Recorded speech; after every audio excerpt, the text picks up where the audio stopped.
Assalamualaikum warahmatullahi wabarakatuh. Halo pemirsa Ekstradisi Channel, selamat bertemu kembali dengan kami di cerita kisah nyata misteri.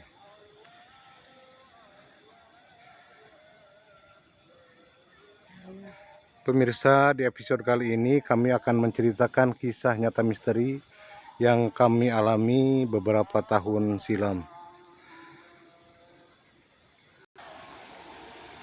Dan kisah nyata ini adalah lanjutan dari video episode sebelumnya, di mana di episode itu kami menceritakan kalau leluhur dari garis ibuku itu masih ada kaitannya dengan kerajaan Prabu Siliwangi, di mana leluhur ibuku itu menjadi salah satu prajurit di kerajaan tersebut. Sebut saja namanya Akiwe. Maaf, namanya kami sebut inisialnya saja, yaitu Akiwe. Beliau sudah wafat entah tahun berapa, karena ibuku bahkan orang tua dari ibuku juga tidak mengetahui persis kapan wafatnya Akiwe tersebut. Yang diketahui beliau sudah wafat atau moksa atau apapun namanya, tapi katanya para prajurit dari kerajaan Prabu Siliwangi itu, meskipun mereka sudah wafat, namun lembutnya menyebar ke setiap gunung yang ada di Jawa Barat. Wallahu alam bisawab, benar atau tidaknya, karena kami tidak belajar sejarah, jadi mohon maaf jika kami salah. Nah pemirsa, sebelum ke ceritanya, dukung terus channel kami dengan cara like, komen, dan juga subscribe biar channel kami bisa berkembang.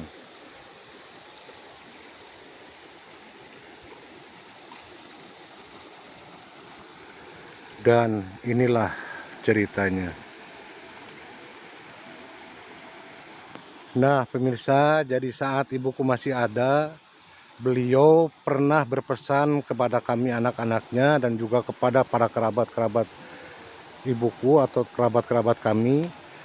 Jadi kalau kita menemukan musibah atau mengalami musibah, yang pertama meminta perlindungan kepada Allah Subhanahu wa Ta'ala, dan sebut atau panggil Akiwe, maka atas izin Allah beliau pasti akan datang menolong dan membantu kita dengan caranya.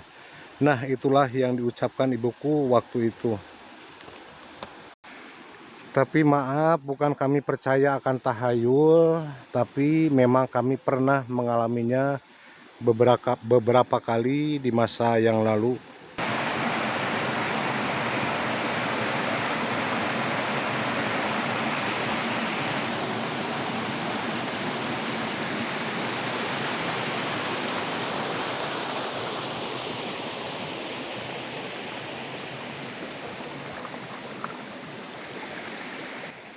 Dan inilah pengalaman pertama atau pengalaman yang pertama yang kami alami masa lalu itu atau beberapa tahun yang lalu. Pemirsa, jadi waktu itu kami pernah mengalami kecelakaan hebat. Waktu itu aku dan temanku main ke Bandung menggunakan motor berboncengan. Pas pulangnya dari Bandung waktu itu sekitar jam 9 malam, di jalanan Nagreg, di mana di jalanan Nagreg itu berkelok-kelok dan naik turun jalannya.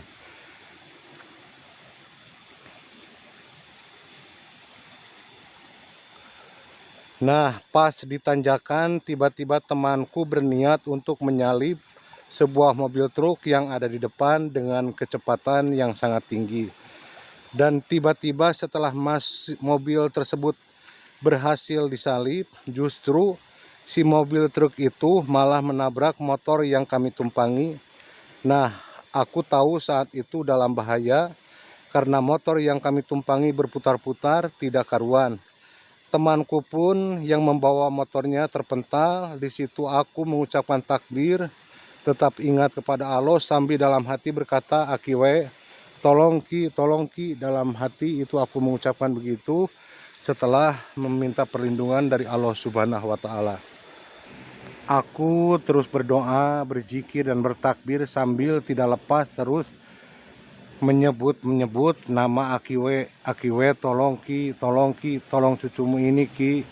Itulah yang aku ucapkan saat aku di dalam kecelakaan tersebut. Waktu itu aku merasakan tubuhku terbuntang-banting tidak karuan, dan sampai helm yang aku kenakan pun copot, dan aku merasakan benturan-benturan di sekujur tubuhku karena memang aku tidak melihat karena di situ gelap, dan juga kami sengaja memejamkan mata karena rasa takut tersebut.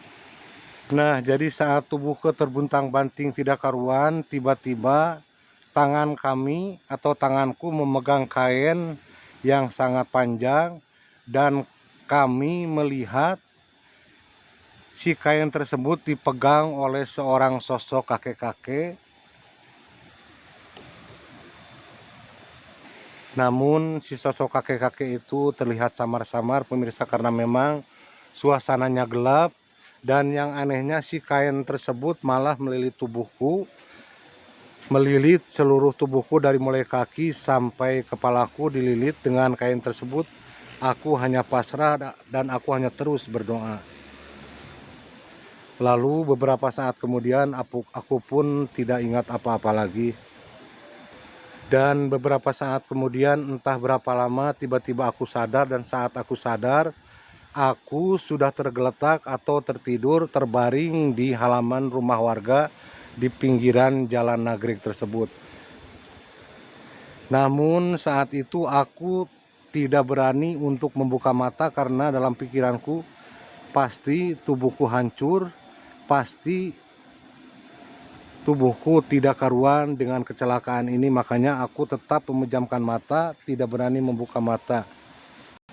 Aku mendengar suara ambulan juga, dan aku mendengar di jalanan itu sangat macet sekali, mungkin karena kecelakaan tersebut. Dan beberapa orang yang ada di situ atau warga-warga yang ada di situ menganggap kalau aku itu sudah koma, karena memang aku tidak berkutik, tidak membuka mata, dan tidak berusaha untuk berbicara. Padahal aku bisa mendengar, aku bisa berpikir karena memang aku sadar, namun karena aku takut kalau membuka mata pasti tubuhku hancur atau tubuhku berlumuran darah. Lalu ada salah satu orang warga yang mencoba meminumkan air ke mulutku. Nah, disitulah aku mulai memberanikan diri membuka mata dan meminum air tersebut. Dan anehnya pemirsa, ini sangat di luar dugaan, dan kami mengucapkan syukur alhamdulillah. Kami melihat sekujur tubuhku tidak ada yang terluka sama sekali, tidak ada yang berdarah sama sekali. Tidak seperti yang kami bayangkan, kami pasti mengalami tubuh yang hancur atau tubuhku berlumuran darah. Tapi ternyata alhamdulillah pemirsa, tidak ada satupun yang terluka dari tubuhku. Begitupun juga dengan nasib temanku, tidak ada yang terluka ataupun tidak ada yang berdarah. Dan yang anehnya lagi pemirsa, motor yang tadinya berguling-guling, motor yang tadinya menabrak ke sana sini, ternyata tidak ada kerusakan sekali. Nah, di situ bahkan semua warga sangat senang melihat keadaanku setelah aku sadar, dan temanku juga sadar. Dan akhirnya pemirsa, semua warga yang ada di situ mengatakan kalau ini adalah kecelakaan gaib. Kenapa disebut gaib? Karena yang anehnya bahkan ada beberapa warga yang melihat kejadian kecelakaan tersebut, di mana aku dan temanku itu berguling-guling, berbenturan ke mobil-mobil yang lain, bahkan berputar-putar di tengah jalanan. Namun sangat aneh sekali, kami tidak mendapatkan luka sedikit pun, tidak ada berdarah sedikit pun. Makanya ada beberapa warga yang mengatakan kalau ini adalah kecelakaan gaib. Namun kami tetap bersyukur, dan setelah kejadian itu Pak Polisi pun menganjurkan atau mengizinkan kami untuk terus melanjutkan perjalanan untuk pulang. Dan malam itu juga kami pulang dengan selamat dengan teman. Namun kali ini teman kami tidak melajukan motornya kencang, namun sangat hati-hati.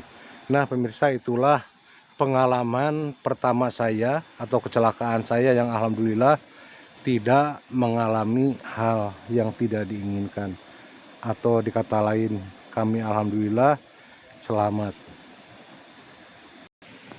Lalu kami mengalami pengalaman lagi yang menurut kami ini sangat di luar nalar pemirsa. Dan terjadi pengalaman ini memang tidak jauh jaraknya dengan pengalaman yang pertama di saat kami mengalami kecelakaan. Nah, jadi pemirsa, waktu itu aku main ke rumah teman yang jaraknya cukup lumayan jauh karena aku pun naik kendaraan umum untuk menuju ke rumah temanku tersebut. Waktu itu aku berangkat sekitar jam 10 pagi dan aku main di rumah teman sampai selepas maghrib. Nah, selepas maghrib aku berniat untuk pulang.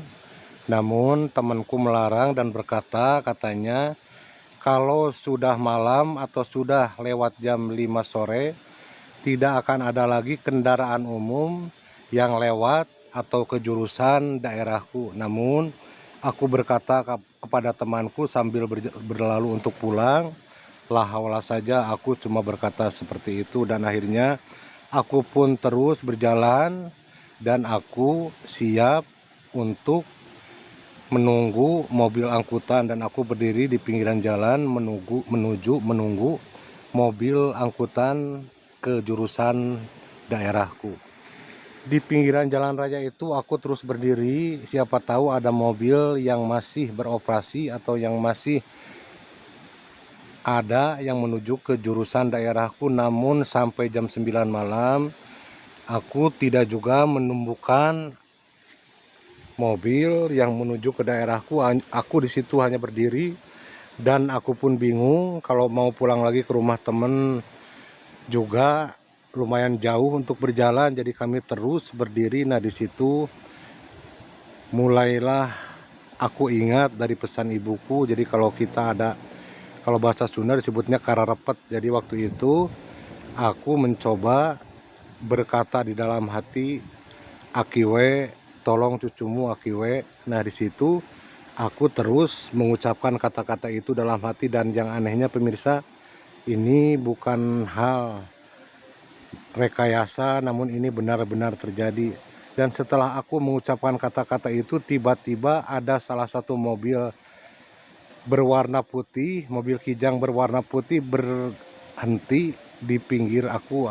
Aku itu waktu itu berdiri di pinggiran jalan dan mobil itu berhenti pas di dekatku dan di situ aku tidak menganggap hal apapun, namun aku menganggap kalau si mobil itu akan masuk ke rumah yang ada di pinggiran jalan tersebut. Namun anehnya pintu depan mobil tersebut dibukakan oleh si sopir yang membawanya. Kebetulan di mobil itu cuma sendirian, cuma hanya ada sopirnya saja. Nah, di situ si sopir membukakan pintu sambil berkata bahasa Sunda kepadaku. Dia berkata begini, "Hayu bade uih mah," kalau bahasa Indonesianya sebut, "Ayo kalau mau pulang mah." Di situ aku kaget, aku heran, ini siapa yang mengajak aku untuk pulang.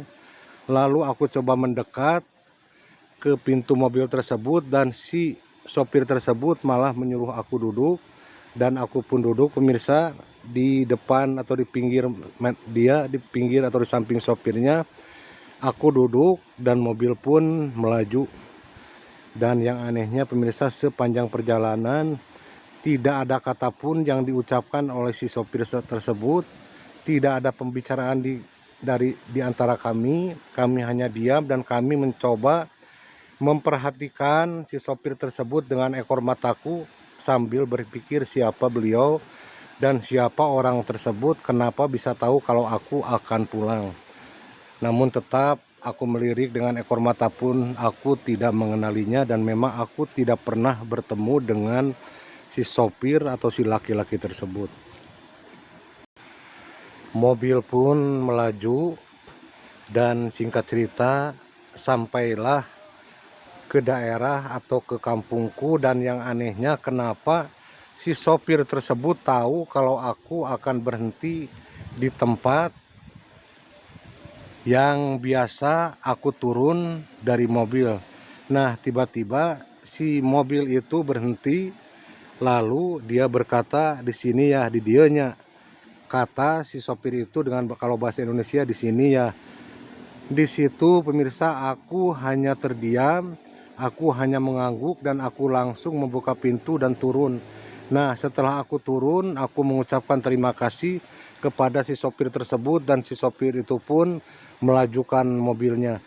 Nah, pemirsa, yang bikin aneh itu kenapa si supir tersebut atau si orang tersebut tahu kalau aku akan berhenti di tempat itu.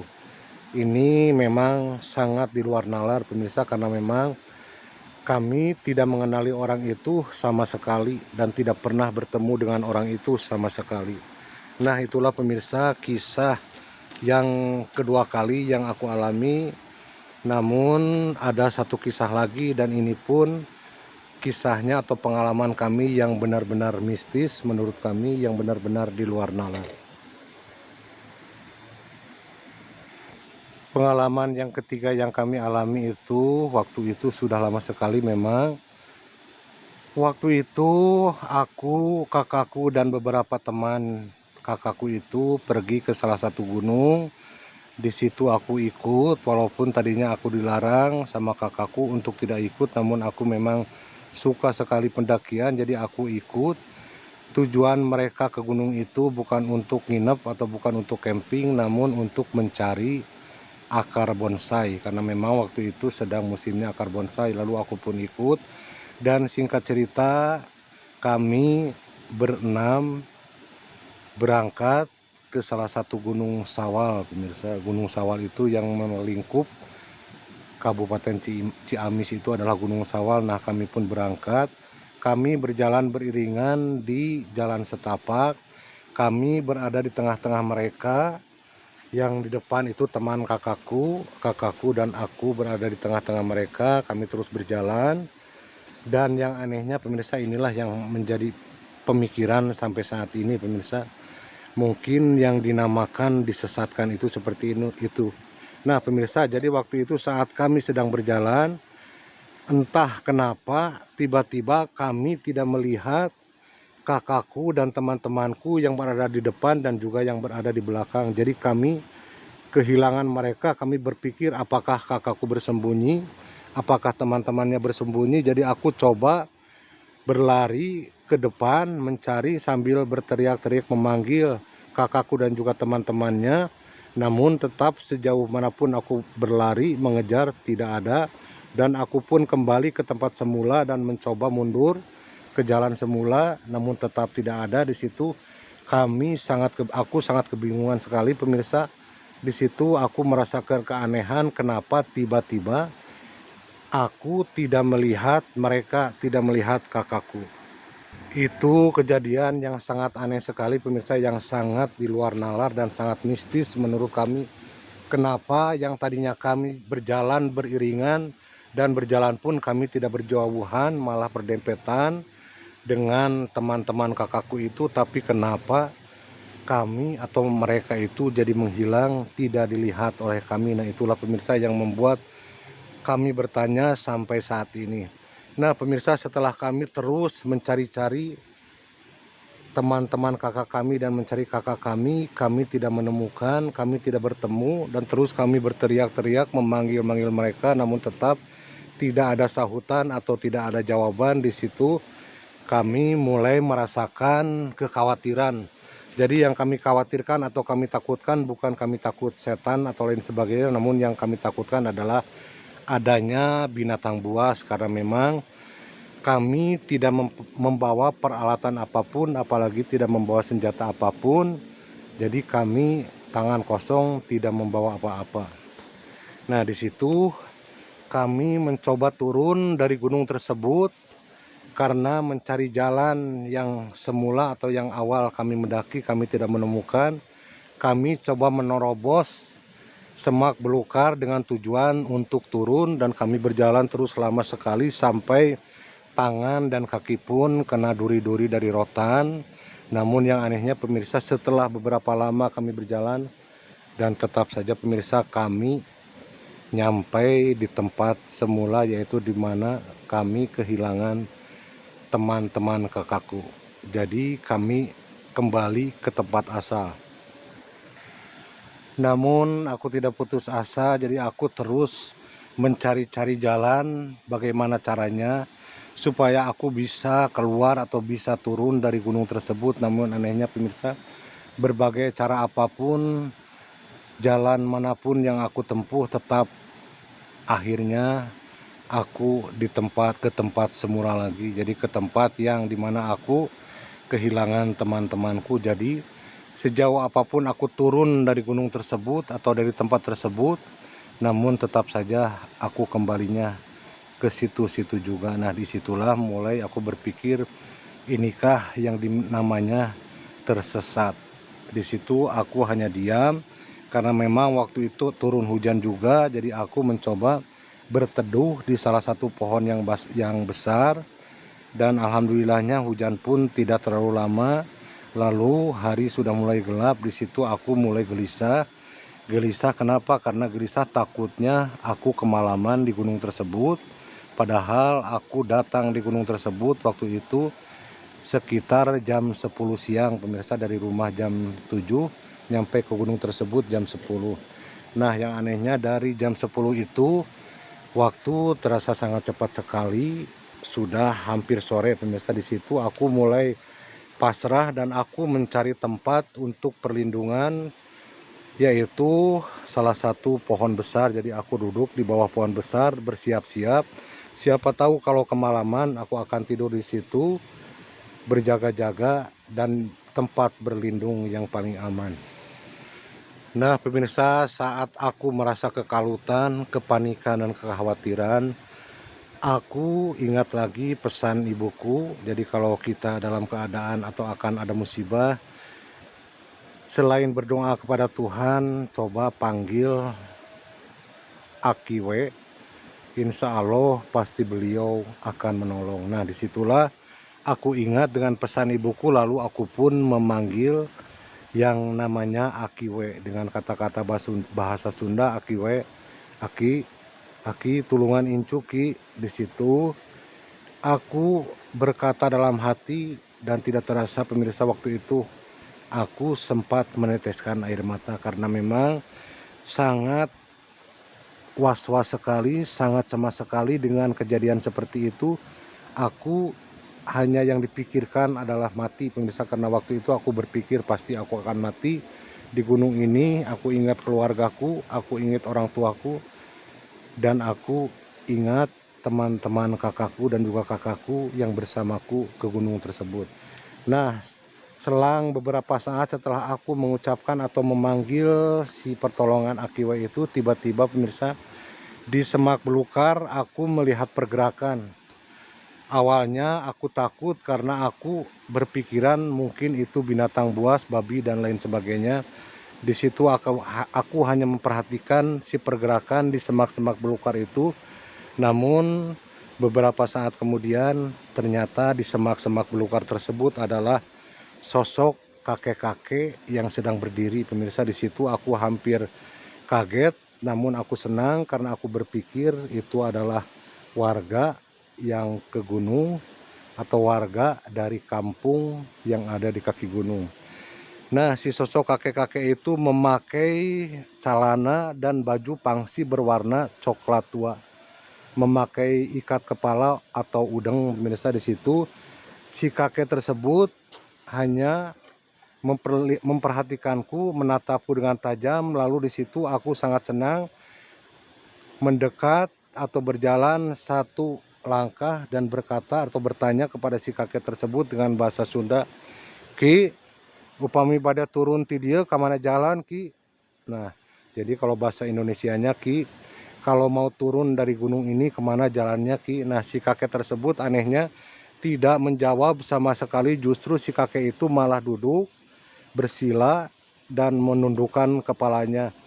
Aku di situ merasa aneh dan aku hampir menganggap kalau si kakek itu petapa atau sedang bersemedi atau memang orang gila. Jadi karena saat aku bertanya seperti itu, si kakek itu tidak menjawab sama sekali. Aku kembali duduk sambil memperhatikan gelagat si kakek tersebut.